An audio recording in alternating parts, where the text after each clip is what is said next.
ሰዎች በህይወታቸው ላይ ደስታ የሚያሳጧቸው በየጊዜው የሚከሰቱ ብዙ ነገሮች አሉ። ስለዛ ነገር ደግሞ ደስታ እንዲያገኙና አይዟችሁ ያለው አይቀርም በሚለው ነጥብ ላይ የሚመክራቸውን መካሪ ከድሮ እስከ ዘንድሮ ይፈልጋሉ። እኛ በነሱ መካከል ላይ ህይወታቸውን አካፍለንላቸዋል አለ። እንዴት ይኖራሉ? ምን ይበላሉ? ምን ይጠጣሉ? ምን ይለብሳሉ? እንዴት ይኖራሉ? እያንዳንዷን ነገር ክፍልፍል አርገን ትተናል አለ። ለሆነ ሰው የሆነ ያህል ነገር ላ ዩዛድ ወላ ዩንቀስ፣ በዚያ ላይ አይጨምር ከዚያም ላይ አይቀነስ። ስለዚህ የኔና የእናንተ ጥበብ ጭቅንቅ ማለት ስሙኒ አትጨምር ስሙኒም አትቀንስ።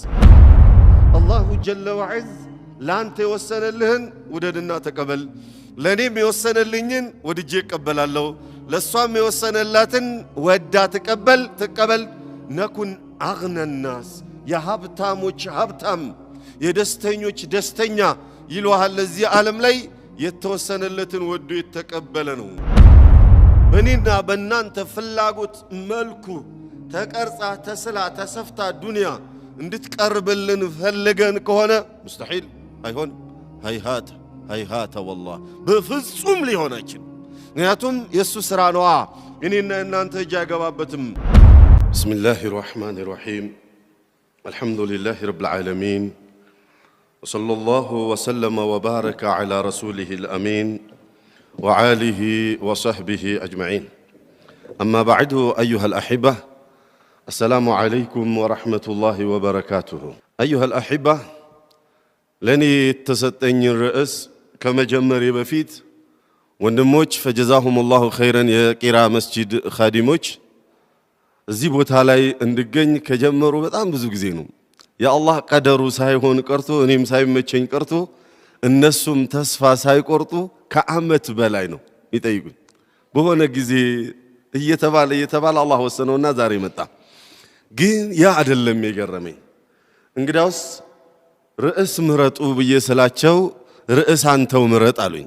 አይ እናንተ የከተማችሁን አማርኛ የምታውቁት እናንተ ራሳችሁ ርዕስ ምረጡ፣ እኔ ርዕስ ምን አስመረጠኝ በሰው ሀገር ገብቼ ብዬ ብል እንግዲህ ለማንተው ምረጥ አሉኝና አይ መርጣችሁ ላኩልኝ ብያቸው ሲቆዩ ራሴ ርዕስ መረጥኩኝና እያዘጋጀሁኝ እያለ በቴሌግራም ርዕስ መጣልኝ። ሚነል አዕጀብ የመረጡት ርዕስና የመረጥኩት ርዕስ ተመሳሳይ ሆነ። የመረጡት ርዕስ አሁን ወንድሜ ያስተዋወቀው ርዕስ ነው። በህይወታችን ደስታ ለምን አጣን? እኔ ይህን ርዕስ ለምን መረጥኩ መሰላችሁ? እነሱ ለምን እንደመረጡ ራሳቸው ይወቁት። እኔ ለምን መረጥኩ መሰላችሁ? እስካሁን ድረስ ከሰራኋቸው ፕሮግራሞች ዩቲዩብ ላይ ገብቼ ሳይ በዚህ ርዕስ የሰራሁት ፕሮግራም በጣም ታይቷል። 10 ምክሮች ተስፋ ለቆረጡ ወንድምና እህቶች ብዬ የሰራሁት የዛሬ 5 ምናምን ዓመት አካባቢ የሰራሁት በጣም የታየው ዩቲዩብ ላይ እሱን ማለት ምን ማለት ነው? ሰዎች በህይወታቸው ላይ ደስታ የሚያሳጧቸው በየጊዜው የሚከሰቱ ብዙ ነገሮች አሉ። ስለዛ ነገር ደግሞ ደስታ እንዲያገኙና አይዟችሁ ያለው አይቀርም በሚለው ነጥብ ላይ የሚመክራቸውን መካሪ ከድሮ እስከ ዘንድሮ ይፈልጋሉ። ስለዚህ ይሄንን ርዕስ ስመርጥ አንደኛው ምክንያት ይሄ ነው።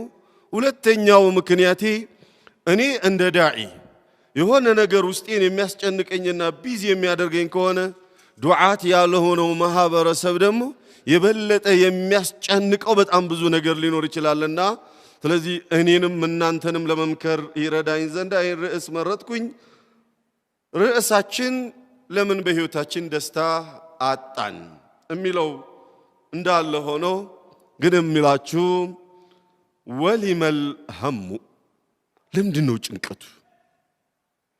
ኩሉና ነዕለም أن الله تعالى سبحانه قسم بين العباد معاشيهم وعاجالهم معايشهم وآجالهم በሰዎች መካከል ላይ በምን መኖር እንዳለባቸው እንዴት መኖር እንዳለባቸው ህይወታችን ምን መሆን እንዳለበት ውስን አድርጎ ትቶታል። መች መሞት እንዳለብን ውስን አድርጎ ትቶታል። እሱ በወሰነው ውሳኔ ላይ የኔና የናንተ መጨነቅ ኦር መደሰት የሚጨምረውም የሚቀንሰውም ነገር ምንም ካሌለ ለምንድነው ጭንቀቱ? قال سبحانه نحن قسمنا بينهم معيشتهم في الحياة الدنيا እኛ በነሱ በህይወታቸው መካከል ላይ ህይወታቸውን አካፍለንላቸዋል አለ። እንዴት ይኖራሉ? ምን ይበላሉ? ምን ይጠጣሉ? ምን ይለብሳሉ? እንዴት ይኖራሉ? እያንዳንዷን ነገር ክፍልፍል አርገን ትተናል አለ።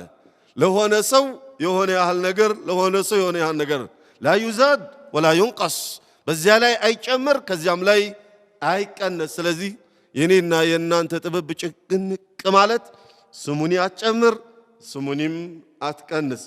فالرزق إذا كان هو الذي نهتم من أجله مقسوم رزق ነው የሚያስጨንቀን ስለሱ ስንል ነው ጥበቱ ተወስኗል። والمرض مقسوم የታመመ ሰው ኑሮብን ነው ያስጨነቀን ተወስኗል። እስከ መቼ ይታመማል? በምን በሽታ ይታመማል? መቼስ ይድናል? ተወስኗል። والعافية مقسومة ከበሽታው የመዳኑ ጉዳይ ተወስኗል። والأجل مقسوم ከእድሜያችን ምንም ላይቀነስ ላይጨመርበት مقسوم توسنال وكل شيء في هذه الحياة الدنيا مقسوم እዚች ዓለም ላይ እያንዳንዱ ነገር ውስን ተደርጎ አልቋል ደቋል። ከኛ የሚጠበቀው ምንድነው? فرض بما قسم الله تعالى تكن أغنى الناس الله جل وعز ላንተ የወሰነልህን ውደድና ተቀበል። ለኔም የወሰነልኝን ወድጄ እቀበላለሁ። ለሷም የወሰነላትን ወዳ ተቀበል። ነኩን أغنى الناس የሀብታሞች ሀብታም የደስተኞች ደስተኛ ይሏል። ለዚህ ዓለም ላይ የተወሰነለትን ወዶ የተቀበለ ነው። ከዚህ ውጭ ግን ሌላ ጣጣ ውስጥ ነው የሚገባው።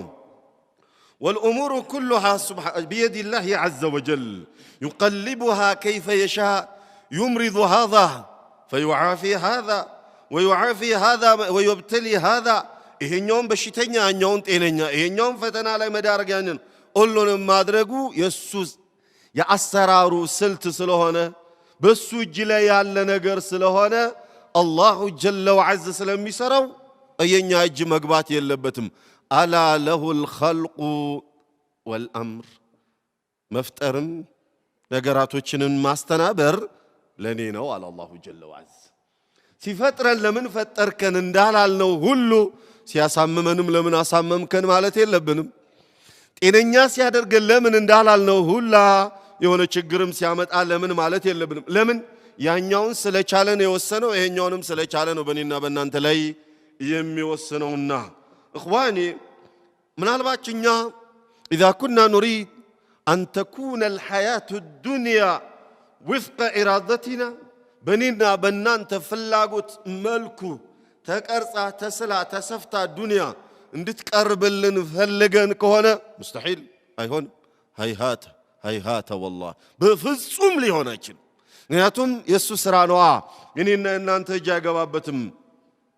ቃለ ሱብሓነሁ ኩሉ ነፍሲን ዛኢቀቱል መውት እያንዳንዷ ነፍስ ሞት የሚባለውን ነገር ዛኢቀቱል መውት ሞት የሚባለውን ነገር ቀማሽ ናት አለ። ስለወሰነ እምንወደውም እምንጠላውም ይሞታል። ለምን ሞተ ምንል ከሆነ ለምን ፈጠርከው ብሎ ከሱ ጋር ግጭት እንደመፍጠር ነው የሚሆነው። ስለዚህ እኛ ስለወደድነው እድሜው አይረዝም፣ ስለጠላነውም አይቀጭም። እያንዳንዱ አካል ጊዜው ሲመጣለት ይሞታልና ثم قال ونبلوكم እቺናትኩም ነገራ ونبلوكم بالشر والخير فتنة በመልካሙም በመጥፎም በመልካሙም እንፈትናችኋለና ያ ሐቢቢ በሸር የተፈተኑ የሆነ አካል የሞተበት ወይንም አደጋ የደረሰበት ወይንም ደሃ የሆነ ወይንም የሆነ ስቃይ መከራ ውስጥ ያለ ሰው ፈተና ውስጥ እኮ ወድቋል እንትና እንደው አላህ ይብቃውና ብለን የምንለው እንዲህ አይነት አደጋ የደረሰበትን ነው። አላሁ ጀለ ወዐዝ ግን እያለ ያለው بالشر والخير በመልካሙም ነገር ፈተና ሊሆን ይችላል አለ። انظروا الغنى قد تكون بلاء ሀብት የሚባለው ነገር አደጋ ፈተና ሊሆን ይችላል። ቃሩን ወደዛ አደጋ ውስጥ እንዲገባ ያደረገው በታሪክ ሁሌ ቃሩን ሲነሳ እርኩስ ሰይጣን የሆነ ሰው ጭንቅላታችን ላይ እንዲሳል ያደረገው እኮ ሀብቱ ነው። አልሙልክ ስልጣን የአደጋ መሰረት ምክንያት ሊሆን ይችላል። ፊርዓውን በሚነሳበት ጊዜ የሱ ማንነት ሳናየው የሚሳልልን በስልጣኑ እኮ ነው አደጋ ውስጥ የገባው። ስለዚህ ፊትና ስንል የሆነ ችግር መከራ ብቻ አይምሰለን። እጃችን ላይ ያለው ሀብት፣ እኛ ጋር ያለው ጤንነት፣ ቤታችን ውስጥ ያለው ቤተሰብ፣ ሁሉ ነገር ፊትና ሊሆን ይችላል አጠቃቀሙን ያላወቅንበት እንደሆነ። የሆነ ሆኖ ግን ወኢለይና ቱርጃዑን፣ በመልካሙም ተፈተኑ፣ በአደጋው በመጥፎ ወደ እኛ ጋር ትመለሱና እያንዳንዷን እንተሳሰባችኋለን አለ አላሁ ጀለ ወዐዝ። ቃለ ሱብሓነሁ ወተዓላ ሱረቱል አንከቡት ላይ ዱንያ እኛ እንደፈለግናት መሆን እንደማትችልና እሱ እንደፈለገው ብቻ መሆን እንዳለበት ሲገልጽና እኔና እናንተ የአላሁ ጀለ ወዐዝን ውሳኔ ሳንቀበል አምነናል፣ ወደናል፣ ሙእሚኖች ነን ብለን ማለታችን ስተት መሆኑን ሲገልጽ ቃለ ሱብሓነ አሐሲበ ናሱ አን ዩትረኩ አን የቁሉ አመና ወሁም ላ ዩፍተኑን። ሰዎች ገመቱን አምነናል በማለታቸው አዎ አማኞች ናቸው ብለን እምንተዋቸው መሰላቸውን? እማይፈተኑ መሰላቸው እዚች ዓለም ላይ። ቃለ በኋላ ثم قال سبحانه وتعالى وهم لا يفتنون ولقد فتنا الذين من قبلهم كنسم قدم የነበሩትን ሁላ ፈትነን አበጥረን ያሳለፍነው አለ አላሁ ጀለ ወዐዝ። ስለዚህ ኢኽዋኒ እዚች ዓለም ላይ ስንኖር እያንዳንዷ ፈተና የምትመጣው ወይ ልትጥለን ወይ ልታሳልፈን ነው። ወለቀድ ፈተና الذين من قبلهم ከዚህ ቀደም ያለፉትን ፈትነናል አለ። ለምን ያልክ እንደሆነ فليعلمن الله الذين صدقوا وليعلمن الكاذبين፣ እውነተኛ አማኞችንና አስመሳይ አማኞችን እምናበጥርበት ስርዓታችን ነው ፈተና አለ አላሁ ጀለ ወዐዝ። ስለዚህ እምንፈተናቸው ፈተናዎች በሙሉ መውደቂያ ሳይሆን ማለፊያ መሆን መቻል አለባቸው ነው። ጭንቀት ውስጥ አንግባ፣ ውሳኔው ነውና። ወልኡሙሩ ቢየዲላሂ ዐዘ ወጀል እርጅዑ፣ ነገራቶች በሙሉ በአላሁ ጀለ ወዐዝ እጅ ላይ ነው ያሉት። እስማው እኔና እናንተ የፈለግነው አይደለም የሚሆነው፣ አላሁ ጀለ ወዐዝ የፈለገው ብቻ ነው የሚሆነው። በዚህ እናምናለን። ሊአነና ሚን አስማኢላሂ ወሲፋቲሂ ኑእሚኑ ቢሃ፣ በአላሁ ስብሓነሁ ወተዓላ ስሞችና ባህርያቶች እናምናለን። ወሚንሃ አልሙደብር አልቃዲሩ አልሐኪም አልዓሊም፣ በእነዚህ በአራቱ ማንነቶች እናምናለን ሁላችን። አልሙደብሩ ሁወ አላሁ ዐዘ ወጀል ተድቢሩሁ መምሉአቱን ቢልዕልሚ፣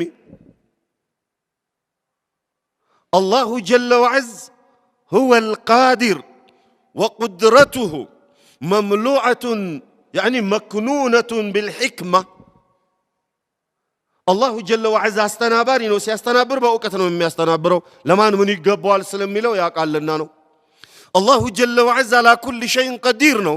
ቁድራው ደግሞ ጥበብ የተሞላበት ነው እንጂ የበላይ ስለሆነ ግድህን ተቀበል አይደለም። የማይሆንን የሚበጅህን ያውቀዋል በጥበቡ።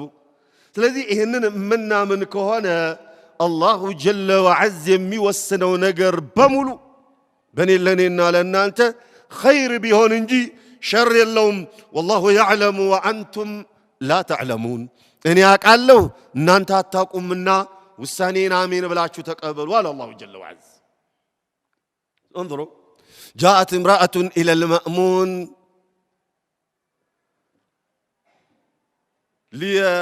ሊዩጥሊቀ ኢብነሃ ሚነ ስጅኒ ሰአለት፣ አንድ ሴትዮ ወደ መእሙን መጣችና ልጄ እስር ቤት ለውና ያለውና ፈአጥሊቅሁ ሊ አለች፣ ፍታልኝ አለች። ፈከተበ አልመእሙን ኢላ አሚሊሂ ፈቃል ፉላን እብኑ ፉላን ዩጥለቅ فكان هو يريد أن يكتب يشنق فأطلقه عامله فرآه فكتب إلى عامله مرة ثانية فلان ابن فلان يطلق ورآه كتب الثالثة وقال فلان ابن فلان يطلق، وفي الثالثة قال فلان ابن فلان يطلق ثم يطلق ثم يطلق رغم أنف أبي. من أراد الله أن يطلق فلا يشنق إن اجتمعت السماوات والأرض على أن يشنق. المأمون ودمي بال أنباغن مري عندي تاروغي تمتونا لجي أسر بيت أنت غارنونا يالونا أباكيهن فتاللن عندي ياللن رداتي أغارين واليچاچو لكاس معمون ያንን ሰው ሞት ፈርዶበት ተረስቶ ተዘንግቶ ቆይቷልና ስታስታውሰው ሴትየዋ ወደ ጋርዱ ወደ ዘበኛዎቹ የወታደሮቹ ምናምኖቹ ሲጽፍ ምን አለ? የእንትና ልጅ ይፈታ ብሎ ጻፈ። እሱ የፈለገው ይሽነቅ ነው። ያኒ አንገቱ ላይ ገመድ ይደረግበትና ይንጠልጠል ለማለት ነው የፈለገው። ግን ይጥለቅ ብሎ ጻፈ። ይሽነቅ የምትለውን ይጥለቅ ብሎ ጻፈ። ያ እስረኛው ወጥቶ መንገድ ላይ ሲያየው ምን ነክቷችሁ ነው? እንደገና ደብዳቤ ጻፈና አሁንም ተሳስቶ ይጥለቅ ይፈታ ብሎ ጻፈ። አሁንም ሲያየው ሶስተኛ ጊዜ ይፈታ ብሎ ጻፈ።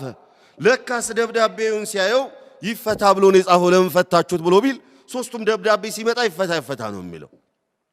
ከዛ ምን አለ? ሶስተኛው አራተኛው ደብዳቤ ላይ እንትና የእንትና ልጅ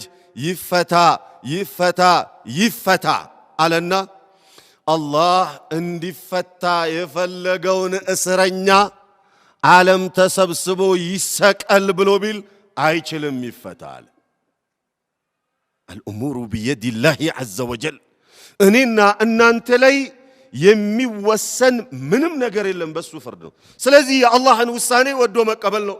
جاءت امرأة إلى يوسف بن الحجاج وكذلك ليطلق لها ابنها من السجن فقالت يا شيخ ابني مسجون عندك وأنا كما تراني أعمى ልጄ አንተ ጋር ታስሯል። አንድ ያለኝ ልጅ ነው እንደምታይ እንደሞ አይነ ስውር ነኝ። እሱ ነበር እኔን የሚመራኝ። አስረህብኛል እንደው ፍታልኝ አለችው። ዩሱፍ ኢብኑ አልሐጃጅ ታቃላችሁ ሰዎችን ከመማር አንገት መቁረጥ ነው የሚገራለትና አምጡት አለ። መጥቶ ሴትዮዋ እዛው ቁጭ ብላ ያለ ትሰማለች። ስቀሉና አንገቱን አውርዱት አለ። ታዛዥ ናቸው። አንገቱን አወረዱ። ከት ብላ ሳቀች።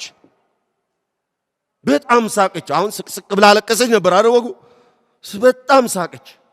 استغرب وسألها فماذا يضحكك من አሳቀሽ ብሎ ጠየቃት። أضحكني جرمك على الله وحلمه عليك አለችው።